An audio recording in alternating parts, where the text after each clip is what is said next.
ഈ ഒരു പടത്തിന്റെ ഓപ്പണിംഗ് സീനിൽ തന്നെ ഓട്ടിസം ബാധിച്ച ഒരു വ്യക്തിയാണ് കാണിക്കുന്നത്. ന്യൂജേഴ്സിയിലെ ഒരു തെരുവിൽ നിന്നുകൊണ്ട് ഒരു സ്ത്രീയെ തന്നെ നോക്കി നിൽക്കുകയാണ്. ആ ഒരു സ്ത്രീയുടെ ഓരോ മൂമെന്റും ഈ വ്യക്തി ശരിക്കും നിരീക്ഷിക്കുന്നുണ്ട്. അതോടുകൂടി പല കാൽക്കുലേഷനുകളും ഇദ്ദേഹം നടത്തുന്നുമുണ്ട്. ഫ്യൂച്ചറിൽ നടക്കാൻ പോകുന്ന ഓരോ സാധ്യതകളും ഇദ്ദേഹം അനലൈസ് ചെയ്തുകൊണ്ടിരിക്കുകയാണ്. അപ്പോഴാണ് ഒരു ബസ് അതിലൂടെ പോകുന്നത്. ഒരു ആർട്ടിസ്റ്റ് അവിടെ ഇരിക്കുന്നു. ഒരു ബൈസൈക്കിൾ റൈഡർ സൈക്കിളുമായി വരുന്നു. ഇതേ സമയം ഇദ്ദേഹം അങ്ങോട്ട് നടന്നു പോയിക്കൊണ്ട് ഒരു പെൻ അവിടെ പ്ലേസ് ചെയ്യുകയാണ്. ആ പെന്ന് പ്ലേസ് ചെയ്ത ഉടനെ അദ്ദേഹം അവിടെ നിന്ന് പോവുകയാണ്. അതേ സമയത്ത് ടാക്സി അതിലൂടെ പോയപ്പോ അതിന്റെ വെള്ളം തെറിച്ച് പെന്ന് വീഴുകയാണ്. ആ ഒരു പെന്ന് ആ ഒരു ആർട്ടിസ്റ്റിന്റെ ശ്രദ്ധയിൽപ്പെടുകയാണ്. അപ്പോ ആർട്ടിസ്റ്റ് ആ പെന്ന് എടുക്കാൻ പോകുന്ന സമയത്ത് തന്നെ ആ ഒരു സൈക്കിളുകാരൻ അദ്ദേഹത്തെ ഇടിച്ചിടുകയാണ്. ആ ഇടിച്ചിട്ടത് കൊണ്ട് തന്നെ ആ ഒരു ട്രാഷും അറിയുകയാണ്. അവിടെയുള്ള ഫ്രൂട്ട്സും ആകെ തെറിച്ചു പോവുകയാണ്. അതുകൊണ്ട് തന്നെ എല്ലാവരുടെയും ശ്രദ്ധയും അവിടേക്ക് ആവുകയാണ്. ആ ഒരു ടൈമിൽ ഈ ഒരു ബസ് ഡ്രൈവർ സിഗ്നൽ ശ്രദ്ധിക്കാതെ വണ്ടി ഓടിക്കുകയാണ്. എന്നിട്ട് ആ സ്ത്രീയെ ഇടിച്ചു കൊല്ലുകയാണ്. ഇതൊക്കെ ഇവന്റെ ഒരു പ്ലാൻ ആയിരുന്നു. പക്ഷെ അവിടെയുള്ള ആരും ഇവനെ സംശയിച്ചില്ല.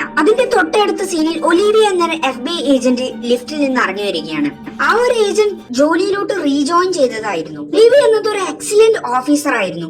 കുറെ കാലത്തിന് ശേഷം തിരിച്ച് ജോലിയിലോട്ട് കയറുകയാണ്. ഇവർ ഓഫീസിൽ കയറിയപ്പോഴേക്കും ഇവരുടെ ഫ്രണ്ട് ഇവരോട് സംസാരിക്കുകയാണ്. ചാർലി എന്ന ഈ ഒരു വ്യക്തിയാണ് ഇവരുടെ ടീമിന്റെ സൂപ്പർവൈസർ. അതേസമയം ഈ ഒരു ഏജൻസിയുടെ ചീഫ് ആയിട്ടുള്ള വാൾട്ടർനേറ്റ് ബിഷപ്പ് അവിടെ അടുത്ത് നിൽക്കുന്ന ഫിലിപ്പ് റോയൽസ് എന്ന വ്യക്തിയോട് പറയുകയാണ്, ഈ ഒലീവിയ എന്ന ക്യാരക്ടറിന് മൾട്ടിവേഴ്സുകൾ തമ്മിൽ ഫ്രീ ആയിട്ട് യാതൊരു പ്രശ്നവും ഇല്ലാതെ ട്രാവൽ ചെയ്തു വരാമെന്ന്. ഇവരുടെ ഈ ഒരു കഴിവ് കാരണം തന്നെ ഈ ഒലീവിയ എന്നത് FBI ഒരു പ്രധാനപ്പെട്ട ഓഫീസർ തന്നെയാണ്. അതിനുശേഷമുള്ള സീനിൽ ചാർലി എന്ന ഈ ഒരു വ്യക്തി താങ്കളുടെ ടീംമേറ്റ്സിനോട് പറയുകയാണ്, നഗരത്തിൽ ഇപ്പോൾ ബസ് ആക്സിഡന്റ്സ് കൂടി വരുന്നു. ഇതിന് പുറകെ ആരോ ഉണ്ടെന്ന് ഡൗട്ട് ഉണ്ടെന്ന്. കാരണം ഈ ബസ് ആക്സിഡന്റ്സിലെ ഓരോ വിക്ടിംസും മരിക്കുകയാണ്. അങ്ങനെ ഈ കൊലപാതകം നടന്ന സ്ഥലത്തോട്ട് FBI ഏജൻസി എത്തുകയാണ്. അങ്ങനെ അവർ ഓരോ ടീമായിക്കൊണ്ട് അവിടെയുള്ള ഭാഗങ്ങളെല്ലാം സെർച്ച് ചെയ്യുകയാണ്. ഈ ഒരു അന്വേഷണം ലിങ്കൺ ലീ എന്ന് പറയുന്ന ഈ ഒരു വ്യക്തിയായിരുന്നു ലീഡ് ചെയ്തിരുന്നത്. ചാർലി എന്ന ഓഫീസർ ഈ മരിച്ച വ്യക്തി ആരാണെന്നും ഈ ഒരു വ്യക്തിയെ കുറിച്ചുള്ള ഫുൾ ഡീറ്റെയിൽസ് എടുത്തുകൊണ്ടിരിക്കുകയായിരുന്നു. ഈ മരിച്ച വ്യക്തിയുടെ പേര് ജൂലിയൻ ഫോസ്റ്റർ എന്നാണ്. ഇതേസമയം ഒലീവിയ ഈ ഒരു ബസ് ഡ്രൈവറിനോട് ചോദ്യങ്ങൾ ചോദിക്കുകയായിരുന്നു. അവിടെ നിന്ന് യാതൊരു ക്ലൂവും ഈ ഒരു ഒലീവിയക്ക് കിട്ടുന്നില്ല. അതേസമയം അവിടെയുള്ള മറ്റൊരു ഓഫീസർ അവിടെയുള്ള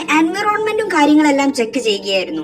ആ ഒരു സമയത്ത് ഈ ഒരു FBI ഏജന്റ് ഈ ഒരു പെണ്ണ് കണ്ടെത്തുകയാണ്. കുറെ പേര് ചോദ്യം ചെയ്തതിനു ശേഷം ഈ ഒലീവിയ എന്ന FBI ഏജന്റ് ലിങ്കൺ ലീയോട് ചെന്ന് പറയുകയാണ്, അവിടെയുള്ള ലോക്കൽ ആർട്ടിസ്റ്റ് കുനിഞ്ഞപ്പോഴാണ് ബൈസൈക്കിൾ വന്ന് ഇടിച്ചത്. ബൈസൈക്കിൾ വന്ന് ഇടിച്ചപ്പോൾ അവിടെയുള്ള ആളുകളുടെ ശ്രദ്ധ മുഴുവൻ ആ ഒരു ഇൻസിഡന്റിലായി. അപ്പൊ ഈ ഒരു ഏജന്റ് ലീ പറയുകയാണ്, ഈ ഒരു പെണ്ണ് കാരണമാണ് ഈ ഒരു സംഭവം മുഴുവൻ ഉണ്ടായത് എന്ന്. പിറ്റേ ദിവസം ഈ ഒരു ഫ്രഞ്ച് ഹെഡ്ക്വാർട്ടേഴ്സ് കാണിക്കുകയാണ്. അപ്പോൾ സിറ്റിയിൽ നടന്ന വേറൊരു ബസ് ആക്സിഡന്റും ഈ ഒരു ബസ് ആക്സിഡന്റും കമ്പയർ ചെയ്തപ്പോൾ അവിടെ നിന്ന് രണ്ട് സ്ഥലത്ത് നിന്നും ലഭിച്ചത് ഒരു ബോൾ പോയിന്റ് പെന്നാണ്. അപ്പൊ നമ്മുടെ ലിങ്കൺ ലീക്ക് മനസ്സിലായി ഇത് ഏതോ ഒരുത്തൻ കളിച്ച പണിയാണെന്ന്. അങ്ങനെ ഇതുപോലെ സീക്വൻസുകൾ പ്രെഡിക്റ്റ് ചെയ്യുന്ന വേറൊരു വ്യക്തിയെ ചെന്ന് ഇവർ കാണുകയാണ്. അപ്പൊ ഈ ഒരു സ്ത്രീ പറഞ്ഞത് ആരെക്കൊണ്ടും ഇത്രയധികം പോസിബിലിറ്റീസ് പ്രെഡിക്റ്റ് ചെയ്യാൻ പറ്റില്ല എന്നാണ്.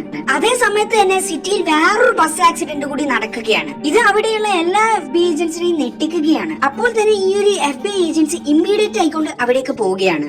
ബാക്കിയുള്ള കേസുകളെ പോലെ ആ ഒരു വ്യക്തി മാത്രം അവിടെ മരിച്ചിട്ടില്ലായിരുന്നു. അവിടെയുള്ള വ്യക്തികളെ എല്ലാം ചോദ്യം ചെയ്തപ്പോൾ ഒരു കാര്യം മനസ്സിലായി, ഈ ഒരു ആക്സിഡന്റും ബസ് ഡ്രൈവറുടെ ശ്രദ്ധ തെറ്റിക്കൊണ്ട് തന്നെയാണ് ആയത്.